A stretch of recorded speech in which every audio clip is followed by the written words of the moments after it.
Hey guys, I just want to do a little intro before we start part 2 of the crazy adventures of cellulitis. So I'm just doing this before I head out the door, go get my IV antibiotics. But I wanted to tell you, or give you a little bit of advice. So if you ever, and I hope you never have to have this, but if you do, and especially people with cancer, lupus, diabetes, any kind of chronic illness, and just anybody who maybe one day finds themselves with a very bad infection that cannot be treated by oral antibiotics alone, and they need to get IV antibiotics. This is just a little tip for you because I didn't know this. So I'm going to share my experience with you so that maybe it will help you or alleviate complications for you. Anyway. So basically, as I said, my IV line that they had originally put in my right arm got infected, and they had to remove it from the right arm and put it into a different vein in the left arm. So Saturday they inserted the IV line at the hospital, and it seemed okay. I mean, I didn't have any pain when I was getting the antibiotic treatment or when they were flushing the line, anything like that. Sunday morning, I went in to get my IV antibiotics, and as they were flushing the line before they started the treatment, I started having stinging, like it was stinging and burning. And that should have been my first sign. Your IV line that they put in, let's see here, I've got my little sweater on because I'm cold. The IV line that they put in should never hurt. It should not sting. It should not burn. There should be no pain when it's being flushed or you're getting the IV drip. It should not hurt. But of course, I didn't know that, and I didn't say anything. So Monday, when I went in, it hurt even more. And this time, it hurt when it was flushed, and it hurt for most of the treatment time. Tuesday, the same thing, and that's when they removed it, was on Tuesday.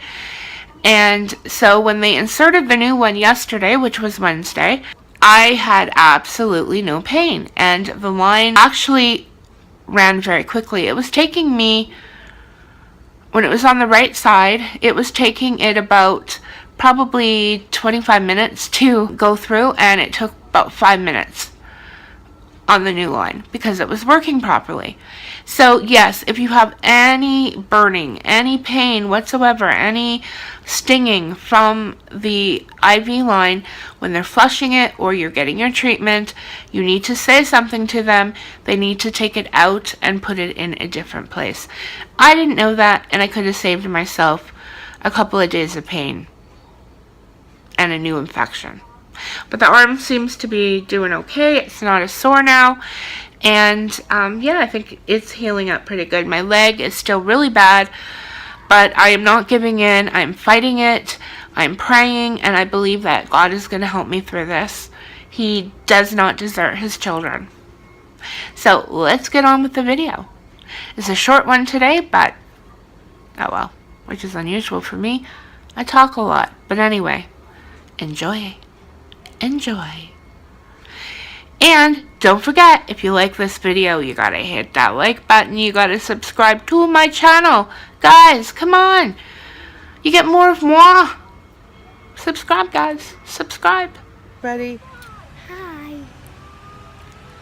Hi, everybody. Hi, everybody. Today, Turtle.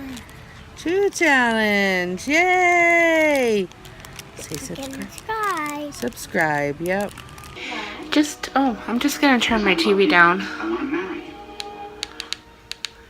Been watching some old Alfred Hitchcock. He's actually one of my favorite movie directors and producers and writers. I absolutely love every single thing Alfred Hitchcock put out, including his silent movies. I love watching them.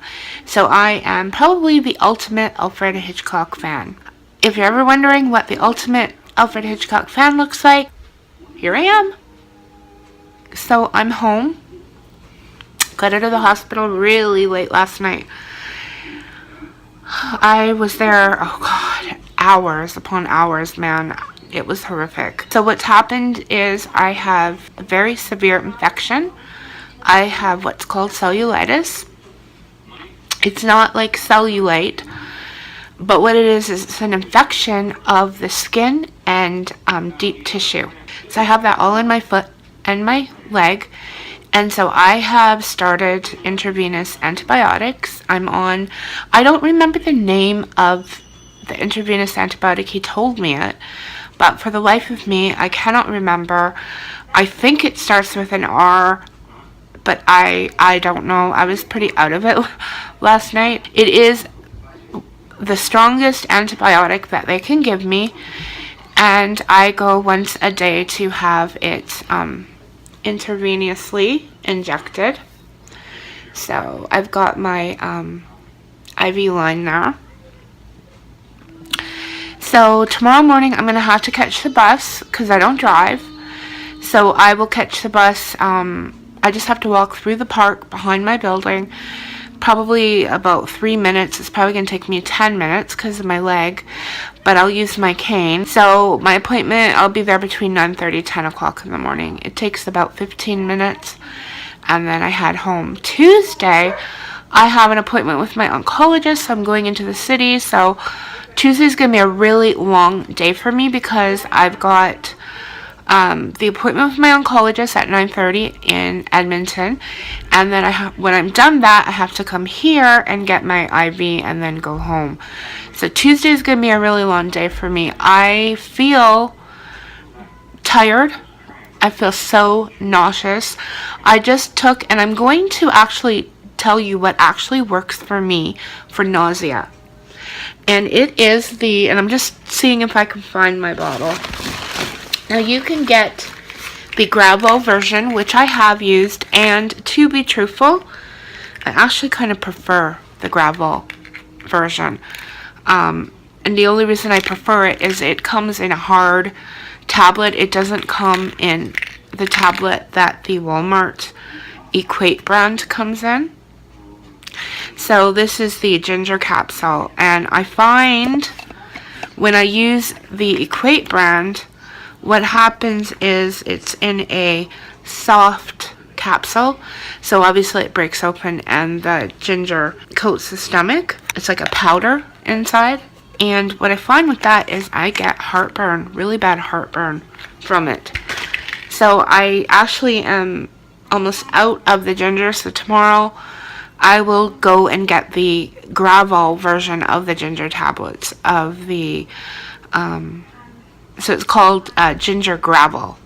I'm going to tell you, regular Gravol actually knocks me out. It makes me very drowsy, or it used to, I don't know about now. And when I first started the ginger Gravol, you don't get any of that, but you do. It really does work. I get the nausea relief. Like right now, the nausea is almost gone. It's horrible to feel nauseous. It really, really is. This one here is about half the price, the Equate version of the ginger Gravol, so that's why I tried it, and it does work. And you know, for probably most people out there, the stomach issue wouldn't be an issue, but I have GERD, so it does irritate my stomach a bit for acid reflux. I do highly recommend trying the ginger Gravol. It works. It's an all natural.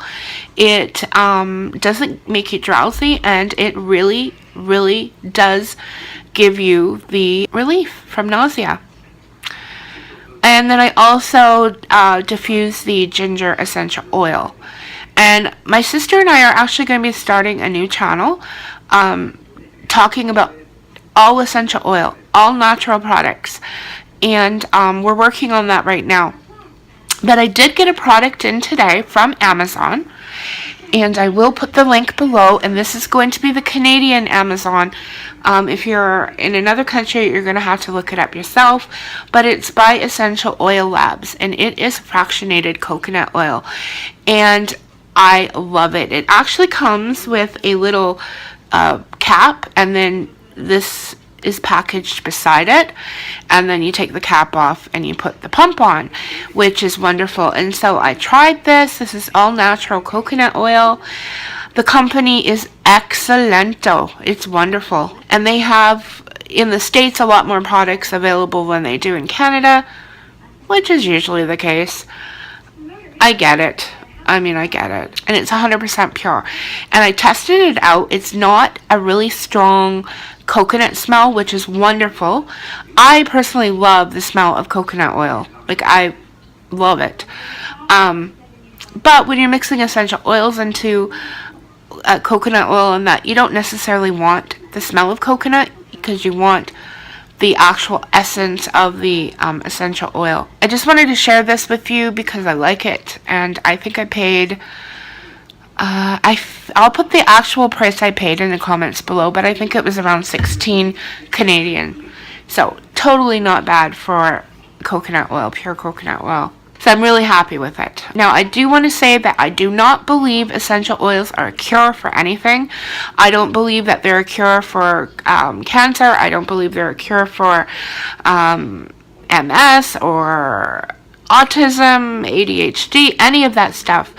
I do not believe in stopping your medications, your cancer therapies, painkillers, any of that kind of stuff, and then just going solely essential oil. If you believe that, that's fine, but I don't believe that, and I am not ever going to promote that.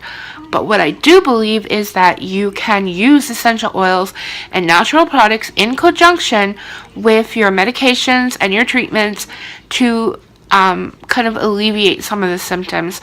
And that's why I use the ginger. I diffuse the ginger in the oil diffuser to help me with nausea.